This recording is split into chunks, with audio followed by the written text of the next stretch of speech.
100 நாள் ஆயிடுச்சு இன்னையோட எங்கள் வீட்டு மகாராணி பிறந்து. இப்போ தான் அந்த நாளெல்லாம் கடந்து வந்த மாதிரி இருக்குது. ஆனால் அதுக்குள்ளே 100 நாள் ஆயிடுச்சு.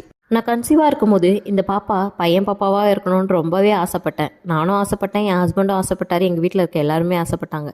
இந்த சிம்டம்ஸ்லாம் வச்சு சொல்லுவாங்கள்ல, அதையெல்லாம் வச்சு எல்லாரும் பெரியவங்க வீட்டில் இருக்கவங்க எல்லாரும் இவனுக்கு பையன்தாம்மா, ஏன்னா ஆல்ரெடி பொண்ணு இருக்கிறதுனால பையன்தாம்மான்னாங்க.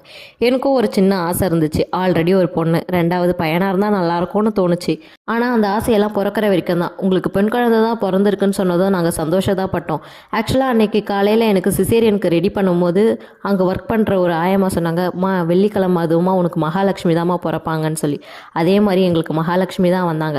டெலிவரி ஆனதும் பையனா பொண்ணான்றதை விட என் குழந்தைய என் கையில் கொடுக்கலன்றது எனக்கு ரொம்ப கஷ்டமாயிடுச்சு.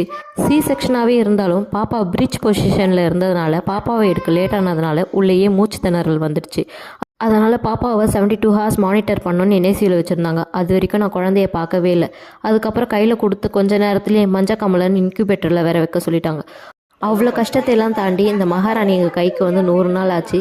இப்போ நல்லா ஆரோக்கியமாக சந்தோஷமாக இருக்கா. நாங்களும் ரொம்ப ஹாப்பியாக இருக்கோம். அந்த ஹாப்பினஸை கொண்டாட ஒரு சின்ன கேக் கட்டிங் வச்சோம், 100 டேஸ் சொல்லி. என் பெரிய பொண்ணுக்கும் கட் பண்ணியிருந்தோம். எங்களால் முடிஞ்ச அளவுக்கு பெரியவளுக்கு என்னெல்லாம் செஞ்சோமோ அதையும் இவளுக்கும் செய்யணும்னு ரொம்பவே ஆசைப்பட்றோம். ஃபேமிலியோடய சேர்ந்து கேக் கட் பண்ணி இந்த ஹாப்பினஸை ஷேர் பண்ணிட்டோம். ஹாப்பி 100th டே மிருத்விமா. இந்த வீடியோ பிடிச்சிட்டு இருந்தால் சப்ஸ்கிரைப் பண்ணுங்கள், லைக் பண்ணுங்கள்.